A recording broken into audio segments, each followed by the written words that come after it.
Olá, iniciando aqui mais uma mini aula da Academia Dinamis de Engenharia Geotécnica. As nossas mini aulas de terraplanagem, projeto e execução, elas focam no empreendedorismo geotécnico. Quando eu falo empreendedorismo geotécnico, é bom dizer que está ao alcance de qualquer um. A academia atua para qualquer um poder participar. Por isso que eu peço para compartilhar esse projeto e essas mini aulas de terraplanagem que qualquer um pode estar sujeito à necessidade de ter esses conhecimentos, todos devidamente gravados lá no nosso canal YouTube, Engenheiro Mauro Lozano. Então compartilhem isso, isso é um projeto para todos, né? É a vontade de Deus no meu coração. Mas vamos ao assunto de hoje: poro, pressão ou coesão fictícia. Muita gente que está me ouvindo vai estranhar por demais essas palavras. E outros estão familiarizados porque se formaram em engenheiros civis e estão fazendo aí uma pós-graduação.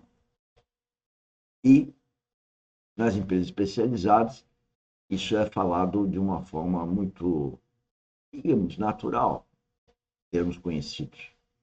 Mas vamos explicar para vocês de uma forma bastante simplória, depois vocês vão ver um exemplo e todo mundo vai perceber que, apesar do nome estranho, todo mundo já conhecia.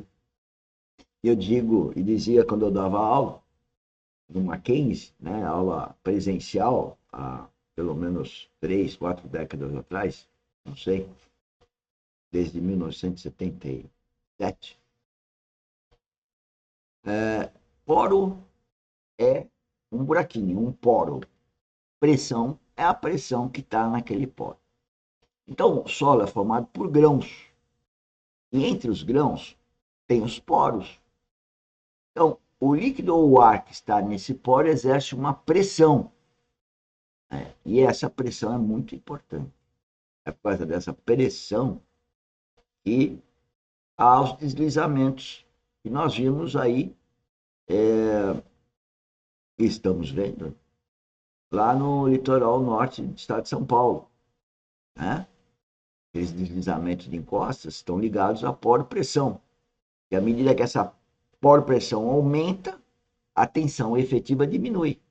É assim como você entra numa piscina, imaginando que a piscina está vazia e vai aumentando o nível d'água, você recebe um empuxo e a tua tensão lá com o pé no fundo da piscina vai diminuindo. Mas o fruto dessa ligação entre esses grãos é chamada coesão. É como se fosse uma cola. Então, a poropressão pode exercer uma coesão, uma cola. Só que ela é chamada de fictícia ou virtual. Sabe por quê? Olha essa imagem. Todo mundo conhece Castelo de Areia. Castelo de Areia só fica de pé se tiver uma poropressão negativa, né? Uma poropressão que atrai os grãozinhos. Né? Quer um exemplo? Pega uma folha de papel, né? Lambe, né? Vamos dizer, guspe, lambe e cola na parede. Ela vai colar, né? Ela vai colar porque tem uma poropressão entre o papel e a parede que atrai um no outro. E o que acontece quando secar essa poropressão? Cai a folha de papel. A mesma coisa do castelo de areia. Ele está de pé porque ele tem uma certa umidade e, portanto, ele tem uma certa coesão e pode ser dado forma a ele.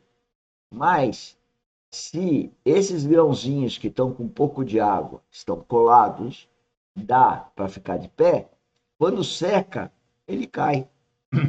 Mas também, quando é umedecido, ele cai.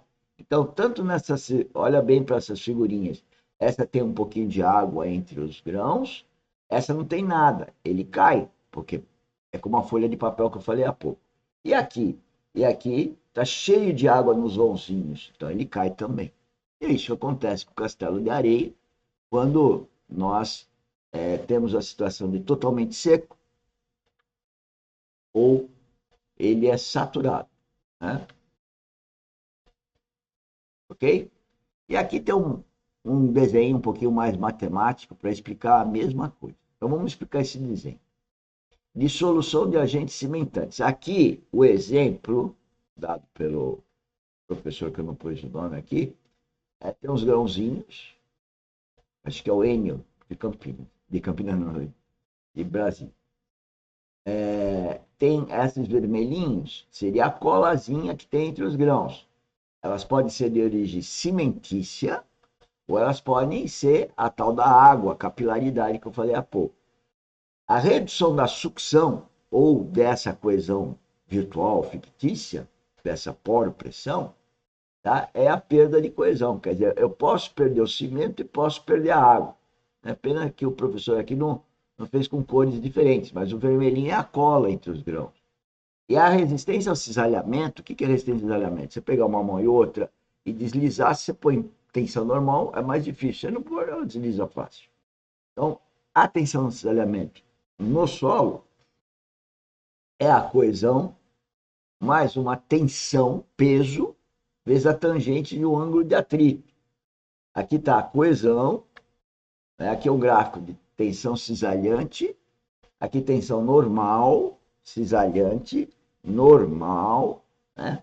Aqui está uma envoltória de resistência, que em outra mini aula eu vou falar como nós determinamos, né? Tem o intercepto de coesão e tem o ângulo de atrito. Então aqui está o ângulo de atrito.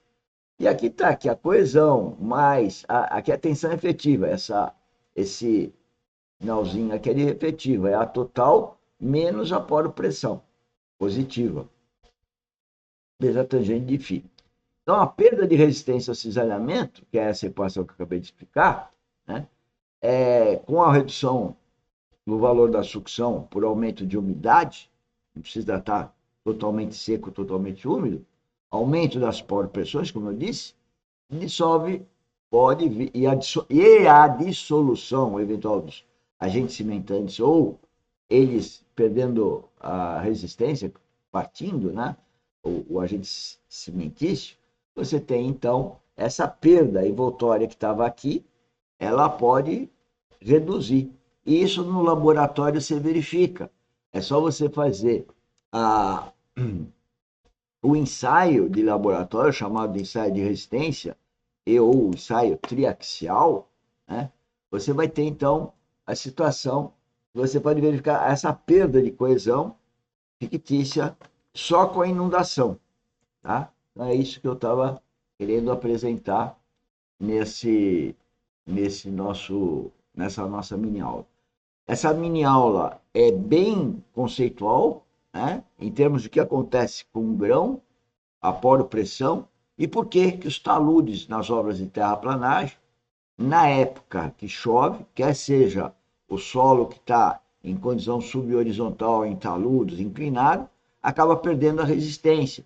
É por isso que vai passar o veículo, o automóvel, o trator, o ônibus, sei lá o quê, sobre esse solo. Ou aquele que está inclinado pode, então, perder a resistência e ter deformações, provocar a não trafegabilidade, né, o afundamento das rodas e também o deslizamento de taludes.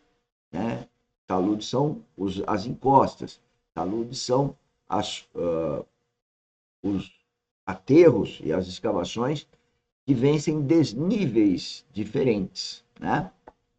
Que formam então os taludes, tão necessários para implantar as obras de necessidade do homem, né? Como barragem, como terraplanagem de uma forma geral, né? Industriais, loteamentos industriais, loteamento residenciais, tá me faltando as palavras hoje. Centro de distribuição, é isso que eu queria lembrar. Centro de distribuição que essas grandes lojas têm em todos os estados, né? Enfim, loteamentos, estradas, né? Essas plataformas são criadas através, vencendo desníveis. Esses desníveis são os taludes. E os taludes estão sujeitos a esse problema, tá? Sempre na descrição do vídeo nós temos as atividades da Academia Dynamis, que foca, sobretudo, na vida espiritual, na visão holística do empreendedorismo geotécnico, na gestão integrada e na temática que é geotecnia. E aqui nas mini aulas falando de terraplanagem. Divulguem esse projeto, porque é o conhecimento de mais de 35 anos, diluído aí em 10 minutos, e estão todos lá no nosso canal YouTube. É uma forma de a gente poder passar esse conhecimento gratuitamente a todos. E também na descrição do vídeo, no primeiro link lá, tem um link com o grupo do WhatsApp, onde vocês podem tirar qualquer dúvida comigo oportunamente. Tá? Então eu estou aguardando vocês para tirar as dúvidas e para a gente trabalhar junto, na academia e nos trabalhos do dia a dia de terraplanagem, entre outros, que envolve a especificidade de geotecnia. Muito obrigado. Até a próxima.